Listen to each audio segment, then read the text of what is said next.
Hello, everyone. Welcome to Pulsar's webinar, Apple Talk, the many ways audiences talk about the world's biggest brands. We're really excited to talk you through all things Apple and all things audience. So please do add any questions via the Q&A box, which will be somewhere here or here, depending on where you've got me. And we'll be addressing them at the end. Just a little bit of an intro to us. I'm Sal Morton, Content Marketing Lead at Pulsar, and this who is here on my screen, but maybe elsewhere for you, is Alex Bryson, also Content Marketing Lead at Pulsar. We'll be talking you through, like I said, all things Apple, and Alex especially will be talking about a deep dive into MacBooks and brand personality. So we're going to start out with just a little bit about why Apple, why are we examining audiences through the lens of Apple. And then I'll be taking you through a deep dive into AirPods. And then Alex, like I said, will be taking a deep dive into audience of MacBooks online before taking you through a bit about brand personality. And then I'll take you through some stuff about misinformation and Apple and how that plays out online. So before we do that, though, let's just have a kind of a quick introduction to Pulsar for anyone who doesn't know. So all the data you're about to see is from Pulsar, but what is Pulsar? So don't worry, I'm not just going to read the slide at you. At Pulsar, we gather conversational data from all across the internet, from social sources such as Twitter, Instagram, Pinterest, Reddit, many more. We also offer sources such as Google search, online news, forums, blogs, and broadcast data from television and the radio. So we're about offering the opportunity to see the conversations on the internet and kind of realize the impossible task of reading the internet.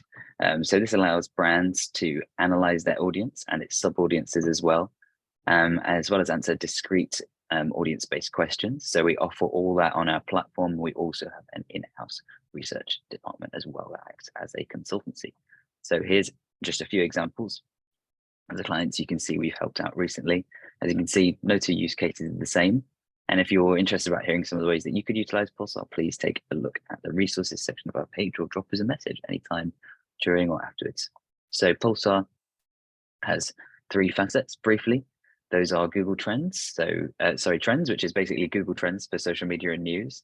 Track, which is audience intelligence tool that kind of marries social listening with audience segmentation, really helpful and really unique. And Core, which is a tool to monitor your own audience growth and content performance on your own channels. So let's dive in. So why Apple? And I'll say right up the top here, I've got a bit of a naff cold. So if you hear me coughing, spluttering and sneezing during, I'm trying all I can to not cough on you, but so bear with me if I do. So first of all, why Apple? So we're not here to tell you, who Apple are, why they're important. I'm sure that we all know this. I, for example, don't count myself as a huge Apple fan, yet I'm sitting here broadcasting you this webinar from my MacBook, reading notes from my iPhone that I synced using the iCloud, and speaking to you through my AirPods, and that's just accidentally. So I don't really need to explain why Apple's prominence is important. But of course, we're here to examine the ways that audiences online interact with this ginormous brand. So it's a little bit about Apple and why we're looking at their audience today. So Apple's prominence is unparalleled. They have an unparalleled influence. So for example, they have been awarded the world's most admired company by Fortune, the Fortune 500, Fortune 100, for the 16th year running, just recently in the last week. That list is based on a poll of 3,740 corporate executives, directors, and analysts. So those respondents selected the 10 companies they admired most, choosing from companies that ranked in the top 25% and that finished top 20% in their industry. So this is kind of unparalleled success here for Apple, being named the world's most admired company by very prominent business individuals. They became the second company in August 2020 ever to hit the 2 trillion value mark, behind Aramco, and obviously very different to Aramco. So it's a huge moment for them. This obviously in turn means that they have an unparalleled influence on the market, not just the consumer market, but the business market in general. Their focus on interfacing ease has kind of led to new behaviors, changes in the tech world and in society, as we'll kind of move through later. But that's just to give you a little bit of an overview. So not to dwell on the next bit, but I would just wanted to kind of take a moment to show you Apple's growth since its inception. So it kind of moves from strength to strength, as we can see. Obviously, we don't want to get into talking about the stock market recently, but this is just to kind of visualize it. And then in comparison to its other kind of smartphone and tech laptop producers there, just to kind of show the massive increase that Apple has had over the past few decades. So let's get into an overview of some snapshots of how audiences online relate to Apple. So let's first off look at iOS launch. So iOS, for those not familiar, is the software that goes in through an iPhone. So similar to kind of Android, it's the Apple equivalent. I'm sure we all know what iOS is. I wrote in my script to make sure that no non-Apple tech heads are left out, but I feel like it's very basic language there. So do pop in any technical questions if I feel to skim over any Apple words. But here we can see iOS creating a moment after the Worldwide Developers Conference, where they have a preview of their operating system. So we can see here that the buzz is very clearly increasing the year on year here. I think it's important to note this and think about Apple's media strategy in creating that buzz. So we can see here those two separate moments. And I think this frames Apple's online presence quite well as we go forward to look at some more snapshots of Apple's influence online. So this is a really interesting moment, as we can see in the timeline at the bottom there, in last summer 2022. So Apple's AirTag product is very unique. So it has a very long battery life. It's a kind of a GPS location system without using GPS exactly. So other locating devices, it's about this small, the size of a 50p coin or a quarter for our US friends. And it has a very long battery life as opposed to its other GPS tracker rivals. So a GPS tracker will need frequent charging, be relying on satellite positioning, but Apple's AirTag product uses a triangulation based off other Apple devices in the region. This is an incredible moment for Apple last summer, because what this relies on is the abundance of Apple products in specifically airports. So last summer 2022 was a moment for a lot of luggage loss. I hope that no one watching this webinar was subject to that. I thankfully was not, but a lot of luggage was going missing in summer of 2022, and consumers sought to take this problem into their own hands, or to take the anxiety and worry into their own hands, which sparked a new behavior, which is placing an AirTag either outside or inside of luggage to be able to locate it when an airline itself cannot. This is very interesting to see Apple kind of be brought into a new behavior as a result of a worldwide event, a kind of a worldwide, I'm not going to say call luggage loss a trend, but a moment that was occurring for consumers. So we can see that audiences are using Apple to respond to these airline woes, and feeling that Apple is at the kind of crest of every single wave. We move on to desktop setup. So desktop setup is something that we looked at, which is an aesthetic focus on making your office space feel aesthetically pleasing, ergonomic, welcoming.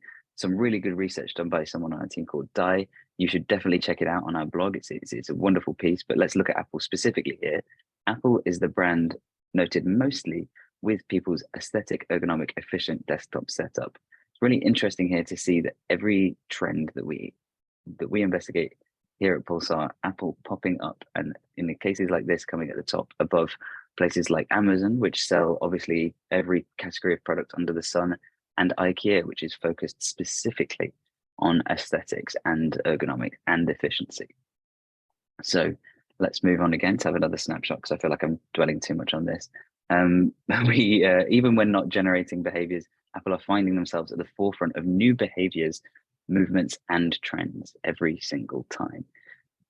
So let's deep dive with this into AirPods. So AirPods, obviously, these wonderful little buds that can allow us to walk around whilst listening to our podcasts, music, on our calls and what have you. They are a disruptive product. This product enabled behaviors. It changed the market of headphones. So this report is a snapshot in time from March 2020 to March 2021. And we're just going to take you through some of the ways that audiences are talking about AirPods online, a little snapshot here into the world of AirPods. So as we can see here, AirPods completely dominating the conversation into headphones and other hearable brands. So we can see there the second and third top headphone brands are Skullcandy and Beats by Dre. This is really important to note that AirPods have such a domination of this conversation. They are a kind of a forerunner of the totally wireless or true wireless earbud. And here we can see what audiences are talking about using them for. So mostly music, but also really riding that wave of podcast popularity here, bringing AirPods and podcasts together and enabling the behavior and the rise. Some may say the rise of podcasting was enabled by the rise of AirPods and true wireless earbuds, which was again fronted by AirPods.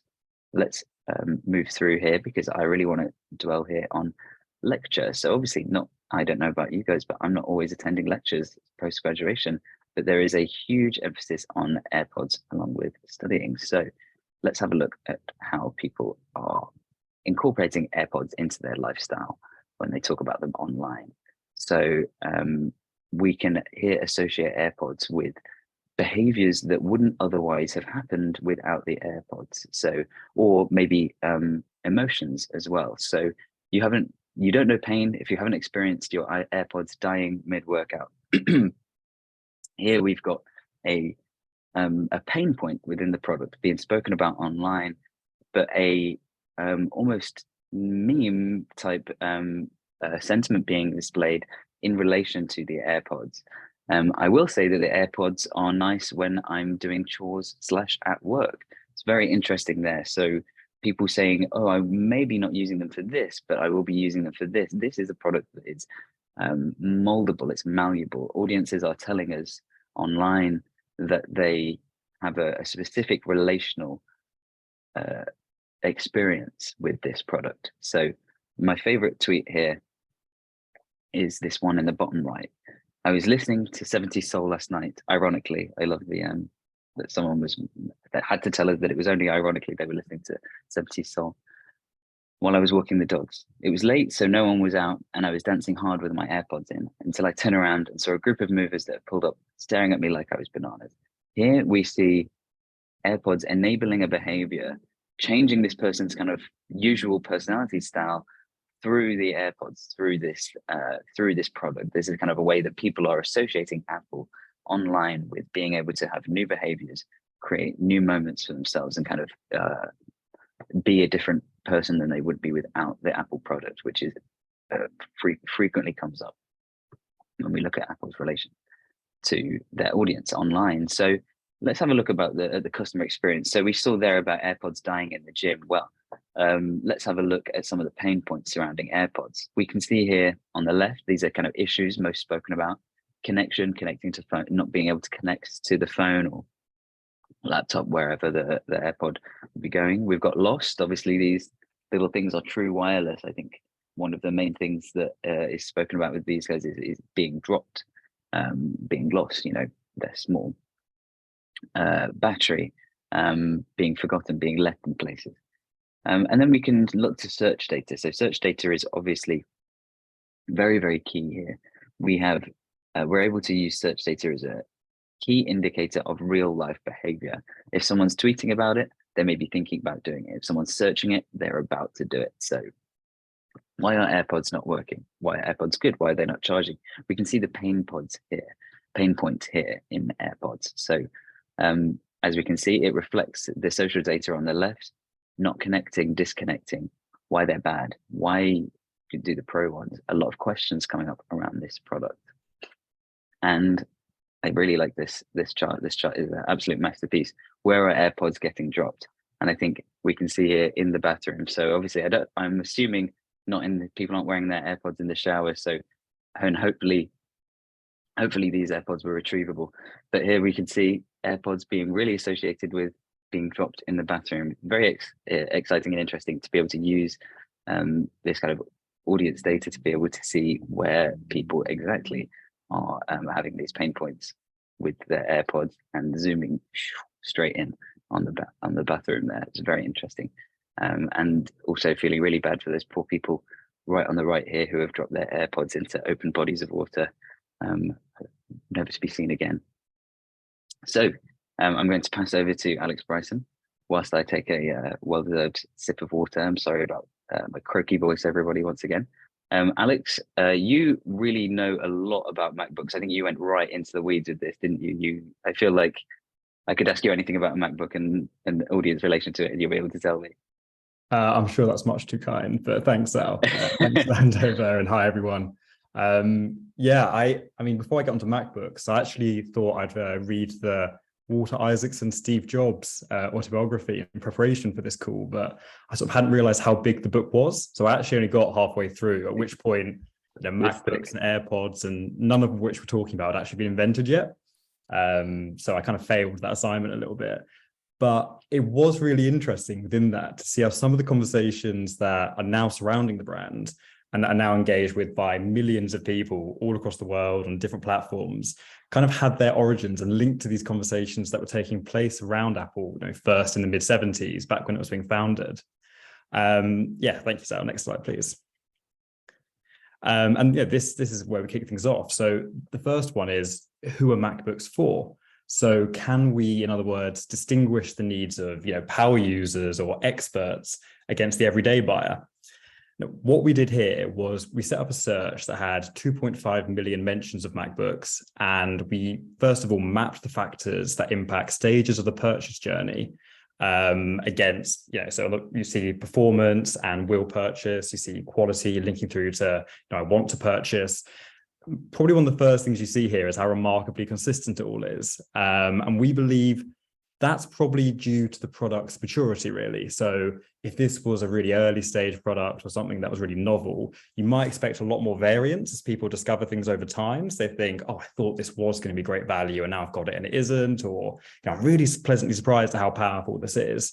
I think what the evenness here kind of tells us is that people know MacBooks. They're really embedded in culture. There aren't really any surprises when you get a MacBook. But within this, there's also something else that I think is worth highlighting and where we're going to go next. And that is the fact that performance, it's got the strongest, the largest part of conversation, even greater than cost, than quality, than design, which obviously Apple is very famous for. So if you click on to the next slide, Sal, then we sort of come to the case of, well, why? Why is the MacBook so associated with power and performance? To a certain degree, this is due to the period of study that we were looking at. So this was when the M1 chips were being released. So there was a lot of conversation about what this enabled you to do, the advantages it gave you, but it also speaks to that idea, this very vibrant idea of performance, kind of speaks to this idea of there being multiple uses of the laptop and different people who want to use it in different ways. So if you look at this, what we've done is we've listed one by one all the different categories of behavior that attach to MacBooks. And the reason why we split it here into creative and consumption is because in addition to framing the MacBook as a very powerful tool, Apple have also tried very hard and succeeded in making it very tied to these ideas of creativity and everything that it facilitates and allows you to do. So we kind of wanted to interrogate that by looking at the sorts of activities and how they rank to each other. So are people using it to create new websites and new products and stuff like this, and music videos, or are people using it, as many people do with their laptops, as kind of like a personal home entertainment device? And what you see here is that Apple's attempt to build an audience of creators, whether that's artistic or technical, is working, and the association with creativity is working because we might expect, looking at online conversation, just to see a lot more of that latent conversation about music or gaming or movies. Like, people love going on Twitter and saying like, oh, I was listening to this song, or I watched this movie and I think this, and all this meme culture generates. So the fact that all these productive activities are sort of front and center outlines that Apple are, they're linked to high performance MacBooks, but they're also linked to this idea of the creative process. Next slide, please, Sam. So I think I mentioned just then this idea of like there being different people who use a MacBook and, there being an audience. But I suppose one question is, who is it? Like, who is this audience? We could look at everyone. As I mentioned, we looked at this huge breadth and depth of posts, but sometimes looking at audiences on that scale and that size kind of flattens out all the nuance and doesn't really give you that much interesting stuff to look at. So what we looked at here instead was specifically the audience who were talking about MacBooks in conjunction with performance. So just to be super clear, that's every time someone said MacBook and they've also mentioned the chip, or they've just mentioned, performance or power or something like that. And I think what it shows us is really interesting. Before we break down here who these communities are, just a quick note on what it is you're seeing, because I think some people might be really familiar with this and some people less so. This is an audience map, which basically maps out an audience using AI. And what it does is it visualizes it. So the more nodes you see, the larger that audience, the greater the size of the nodes and the more interconnecting lines, the greater connected that audience is. And then, you can see from the positioning here. So I think the bottom right, West African hip hop fans, you can see that's quite an isolated audience. So these people don't share a lot of common affiliations with the others. So, by comparison, tech news hounds and tech gear enthusiasts, both really big nodes, both right next to each other. We can assume these guys are following the same people. They're kind of accessing the same kind of media. And basically, with that in mind, looking at this map here, we can more or less split it into sort of tech professionals, with a bit of an overlap with sort of tech nerds like Apple fanboys, obviously going into the latter camp, and then cybersecurity pros, LinkedIn, hardcore LinkedIn people, web developers in the former, as well as this idea of creativity, which is very linked to there being African American creatives, Western African hip hop fans, and the like. Obviously, crypto youth in there. I think we do find the crypto youth do emerge into most audiences now. Sort of everywhere you look, you see them. But if you move on to the next slide, Sal, then what we can do is we can take those audiences who we've established as being really active in this conversation, and we can then map them against that first visualization we shared, or at least the top post from each, to say, okay, we know who these people are, but how are these people interacting with the MacBook on a community by community level? And when we do this, what we can see is that most of these chats about power do, in one way or the other, link to creative endeavors, which again just proves the efficiency of Apple's brand building, their messaging. They know their audience. So again, you see, watching movies is obviously present here. There's gaming, although part of that gaming conversation is probably just as likely to be people saying, hey, I want more gaming capabilities, because famously the MacBook maybe doesn't have quite so many. But the fact that graphic design features so heavily for various groups here, the fact I think programming you see for cybersecurity pros and web developers, clearly that's going to be big. But also things like video and photo editing and writing even. We can see that Apple are very aware that they have these very engaged communities. And this is really interesting from a brand perspective, because on the one hand, it allows you to think in a different way about, CX, like, okay, I know people, you might have all these back-end, diagnostics saying I can kind of work out who's using what for what, but it's interesting to see how that maps to different types of people sort of out in the real world. Again, you can also use it for advertising campaigns. You can say, okay, I know these people use the MacBook for this, and these other people use it for a completely different reason. They have different associations. They're going to require different targeting, different messaging. If you move next slide, Sam. So that's sort of one part of the questions around MacBook that tie back to this sort of 70s link, this tenuous 70s link that I said at the start. The other one is this kind of question of Apple as a closed system and how it integrates with other tech and other software. So one theme that emerged within this conversation when we looked at it is how the Apple ecosystem kind of acts like a walled garden. I think it's also been called like a crystal prison. The deeper the consumer moves into this garden, the more difficult it is to find their way out again. So essentially, once a consumer, I know I've definitely done this, once you own one product, it then becomes much easier to justify buying another product and then another product. And even though a consumer has a choice between competitors who might be equally good, if not cheaper or sometimes better, the seamless integration, which Apple have worked so hard to do, makes daily activities much, much more efficient. And it makes the whole, buying a whole roster of Apple goods, like I think Sal mentioned they had at the very start, it makes it a much more enticing option. So how do we track this in terms of conversation? Obviously, we're not going to look for mentions of walled garden because this isn't really a conscious thing. People aren't going to be saying, "Oh, I love being in this walled garden," but we can look at the products people mention. And so the fact that, bear in mind, this is the conversation about MacBooks. The fact that, we have iPhones, above one of the MacBooks, you have iPad just behind the MacBook Air, that really gives the sense that this conversation is really tightly meshed. Like people are mentioning a lot of Apple other stuff at a really high frequency every time they talk about MacBooks. So that gives one early sense of, how structured this walled garden is. Can you move on to the next slide, please? And this this one kind of tells you the same story, but on a software side. So again, you can see like people talking about Safari, they're talking about iCloud, they're talking about Apple Music. People are mentioning a lot of Apple software as well. But I think if you move to the next slide, please, Sal. It's kind of here that we also see the cracks in the walled garden, just to really, clobber that metaphor to death. Just for description, the size of these charts reflects how large the conversation is.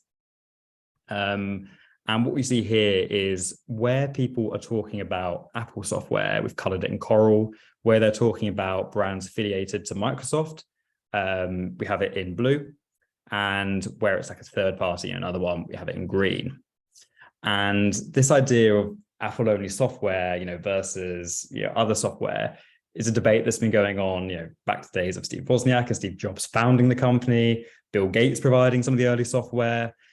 And we can see that it's here in the realms of some of the everyday, largely productivity-based tools that Apple actually don't have in their own way. I think we've spoken a lot about, certainly with MacBooks, like Apple are doing this and it's working, it's great. And likewise, they're doing this and it's working great. But it's here with software that you think, okay, you ideally probably would want to own more of this than you do. We can see that in no place is Coral, the largest chunk. Maybe around cloud, it's sort of like up there, but the others, it falls away a little bit. Do Apple, still want to contain the entire user experience in their own designs? Potentially not, but they're clearly still making these solutions. They obviously would like them to be used. So, if it's not too impotent to give a company as massive and successful as Apple, could do better or be, I suppose it would be here in this idea they want to build out their own tech stack a little bit further. Amazing, Alex. That was such a cool deep dive into MacBooks. I really, really love that walled garden effect being visualized through the conversation around other products. I thought it made me think again about AirTags, about how that product relies on the walled garden, relies on people having their iPhones walking past the AirTag to be able to be found. All right, let's get into brand personality and misinformation. So I'm going to hand right back to you, actually, Alex, to talk a little bit about Apple's brand personality. Now, I find this really interesting, and I hope everyone else is going to as well. Do you want to take it away? I'll hand over to you. Yeah, sure. So one thing, again, I think Sal was touching on at the very start. One thing that we're always pushing for at Pulsar is that idea of sort of qual data at quant scale. And to a certain extent, looking at online sources kind of gives you that anyway. But we're also always trying to create, models of analysis that use data to hone in on these slightly more hard to grasp, ephemeral things like associations. And this is something that our in-house research team developed. That's a really cool way of doing that. What it does is it uses social data sort of fed through Pulsar, and then it kind of creates these models which are based on Jennifer Akers. I'm probably doing a horrible misservice, so I can't quite remember the pronunciation, but her brand personality dimensions from 1997, alongside some Jungian archetypes. So what does that mean? Basically, what it does is it says, okay, here's your overall brand archetype. Like, here's the role and the personality you play within the wider world. And here's a breakdown of 6 different elements. And you're going to get a score based on that to show, what the public perception is about you and how your brand is perceived in the world. And these are sincerity, excitement, competence, sophistication, ruggedness, curation. And some of these are, it's important to note these are kind of like overarching categories. So, what does it mean to call a brand like Apple rugged? Kind of mean it's quite tough, durable, stuff like that. Sincerity, well, how can a brand be sincere? Sometimes it can be, but this also just ties to, do people believe you? Do they think you're being true to your own brand identity? Do they see you as trying to go for cheap tricks? All of that kind of stuff. And probably makes most sense to kind of go on this on a piece by piece basis and kind of explain what we mean with each one. So if you go on the next slide, please, Sal. Great, thank you. So this first one is this idea of excitement. And you can see that we sort of studied 2 periods here. We studied a bit before the pandemic and a bit after the pandemic, given that was this very tumultuous time where a lot of our ideas over what it meant to be a tech brand and where you perceived them was changing. And so Apple was still able to generate excitement, and you can see this ticked upwards, even though the kinds of big showstopper events they became really famous for have kind of dwindled away or lost a bit of their wow factor. They now produce a lot more small announcements, and that's kind of a result of them doing things from Apple TV. So you're not waiting for a year to see the new Apple laptop, what have you. You're now sort of finding about, oh, they're making this adaptation of my favorite book like every other week. So it's almost like a more continuous excitement stimulus rather than these big waves that used to happen sort of the latter half of the last century. There's also things like, what's the other one? Memojis, I remember, stuff like that. Like, that's another example of something that's much, much smaller, and it's not the sort of thing that's going to wow everyone, but it is going to generate these pockets of excitement online when people say, oh, I can suddenly create like a new visualization, based on what I look like, what I like doing. And that's kind of reflects the move away from people only accessing all these Apple products via these big hardware releases to everything that's just being this drip, drip, drip of software and subscription services. If we move on to the next one, please, Sal. So this is sophistication. Again, it's a weird one, right? It's like, how can a brand be sophisticated? It's kind of this idea of being like, luxury, prestigious, elegant, complex, all of these sorts of things. And this has also crept up. And on the one hand, that was no surprise because there's a common acceptance that Apple is a premium brand. But the conversation can tend to skew a bit negative when people are forking out a lot of money for stuff like repairs and they start thinking, oh, I'm spending a lot of money on this Apple gear. But this conversation we can see in this period did go in the right direction. And that, again, seems to largely hinge on the release of these M1 chips that we mentioned under that sort of MacBook umbrella. So, there was this massive increase in sales, I think, towards the end of that year. There was also this renewed sense of engineering excellence. So people kind of felt like they were getting a bit more, value for money. And they were like, okay, this is like a bit of sophisticated tech. This company is doing stuff that's impressive and pushing the envelope a bit. Next slide, please. And then lastly, we come to this idea again of ruggedness. So as I said, this is more sort of durability, toughness as a brand. And it largely relates to Apple's ability to withstand competition. So especially from abroad, I think there's a quote down here which talks about like Chinese smartphone makers. One thing to note here is that post-pandemic, many of these big tech businesses no longer seem quite so untouchable as they did in light of economic uncertainty, market saturation, stuff like that. But the other thing is, to bear in mind is what qualifies as a good score here is going to depend quite a lot on sector to sector. So does like a brand like Apple that was trying to project this idea of creativity, of being like a cool Silicon Valley player, like one of the original ones, does it really want to be seen as sort of hard as nails? Probably not. And that's one of the reasons why at the start of this, we included the comparison to Facebook, because it's very important to compare like for like. So you can access this on our site. We go into a lot more detail, but seeing the two alongside each other makes you realize, gosh, Apple really did get by quite lightly when you see a massive hit to its reputation that Facebook took about over the same period. That's super interesting. And the huge difference in ruggedness there is obviously the biggest change between pre-pandemic and post-pandemic. It's very interesting to see. I really like that, and it actually is interesting to see the association with Chinese smartphone makers, because it kind of moves into one of the common themes of what I'm going to be talking about next, which is misinformation. So this is a project that we ran in 2022. We took just for a little bit of context about what you're seeing in front of you. It's quite a lot of things there on the page. So we took the world's top 25 brands and used NewsGuard's data to find every instance of misinformation risk online about those brands. NewsGuard is an independent website that will rate a news source based on things such as its journalistic integrity, its they don't publish corrections, maybe they have huge journalistic problems that lead to high risk of misinformation. So that's what we're talking about here. It's risk of being exposed to misinformation in association with the brand. So this is to say that these brands are being mentioned within articles that contain mis or disinformation, no matter what the topic is that the brand has been mentioned alongside it.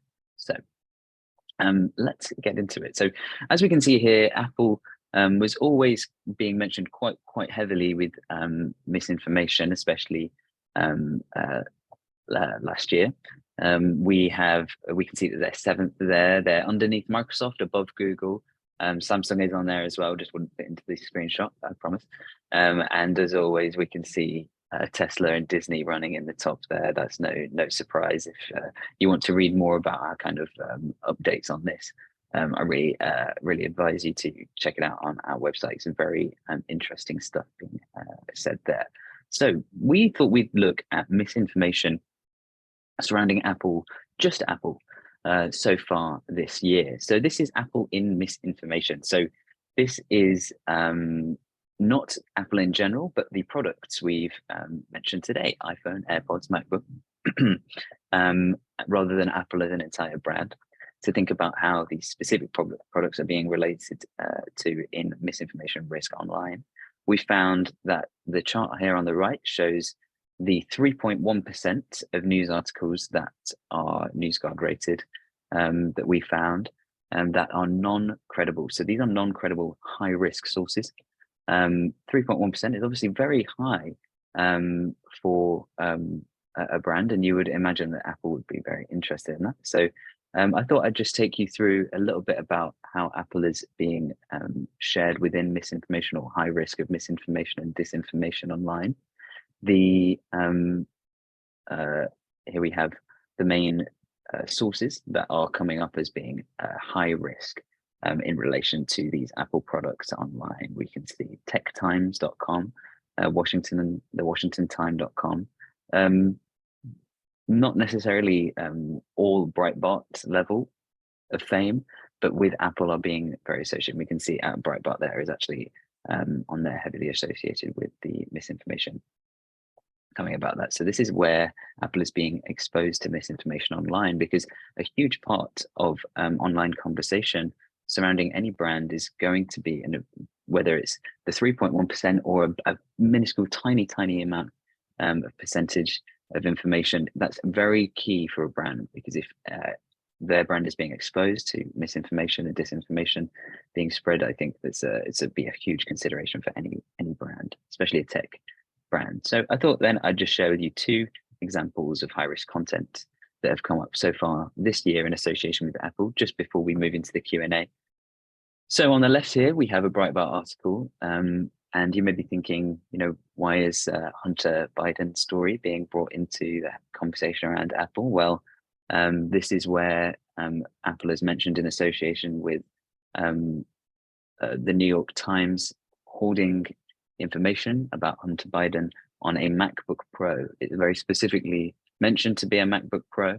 They talk about the MacBook Pro and saying the files were retrieved from the MacBook Pro that was dropped off in 2019 and never retrieved, so repeated mentions of the MacBook Pro in relation to this case that has a huge high risk of spreading misinformation within it, from Breitbart.com. And on the right here, we have from Newsmax, which is the um, the quote is associated with iPhones. So here we have a article claiming that a 250,000 quote unquote illegal immigrants cross the border each month and are given an iPhone by the Chinese government, by the US government, sorry. Meanwhile, and a place to live in New York City. Meanwhile, Chinese Christians seeking refuge are made to wait. That is the misinformation, complete misinformation that is being given here, but associating with iPhone with immigration and complete false facts about immigration as well.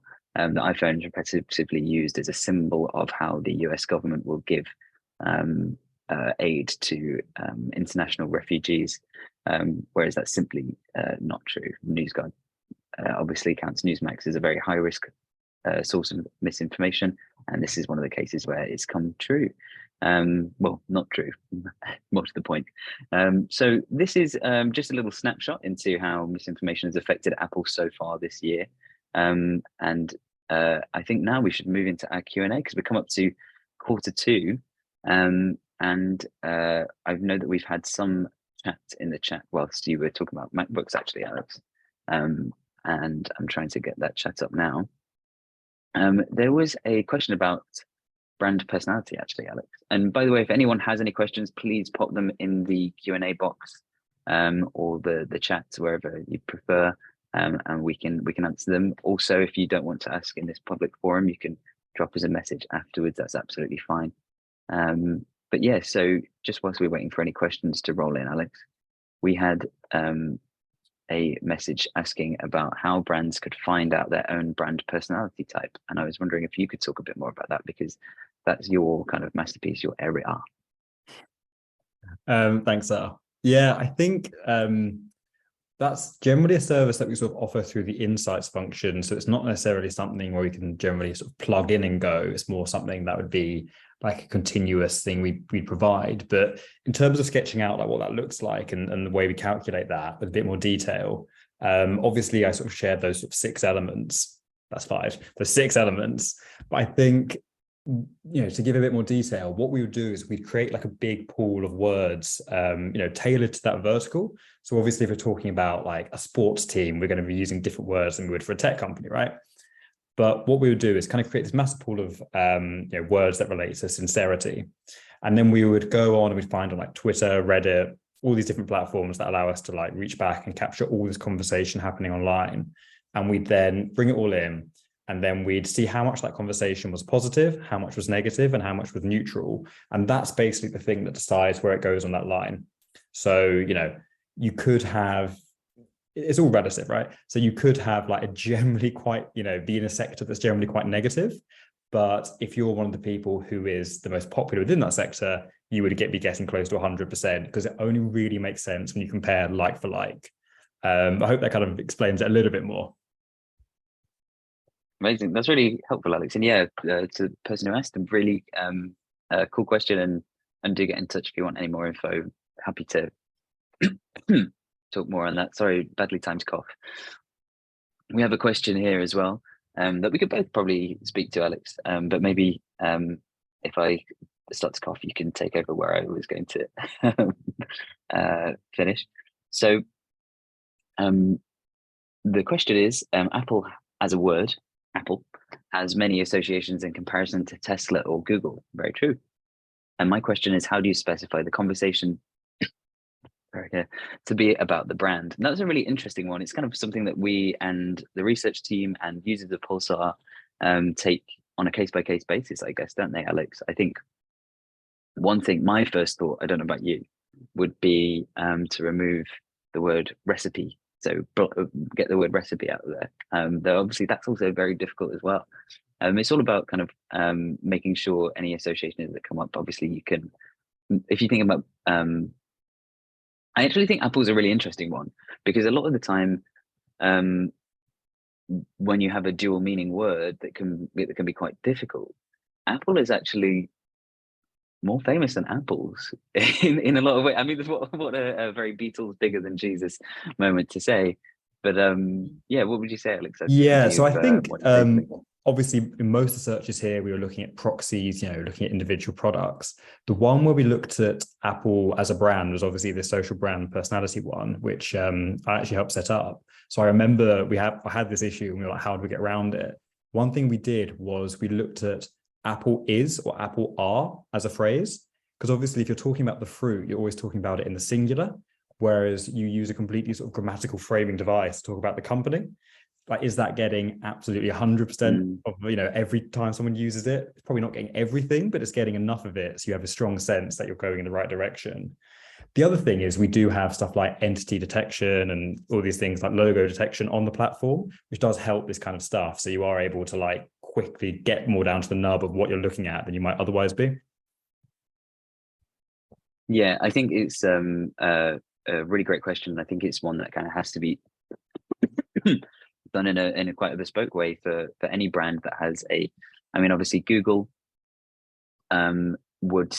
is such a huge brand. I know that you said that it doesn't have as many generic connotations, though. If you are Google, you want to, maybe Google being used as a verb might be something you want to remove as well. So that would be something again where you would try to look at the sentence structure and put in parameters surrounding to remove the word Google as a verb if you're looking for the brand personality of Google. So and with Tesla, the only other thing I think would be if someone was talking about the research they're doing into Nikola Tesla or something like that. So I think that would be a pretty clean one. But just to kind of illustrate that there's no such thing as like a pure clean search that comes up straight away. We're always going to have to, anyone using Pulsar is always going to have to think really about exactly the question that they want to ask and exactly how they're going to get there. So that's really interesting, Alex.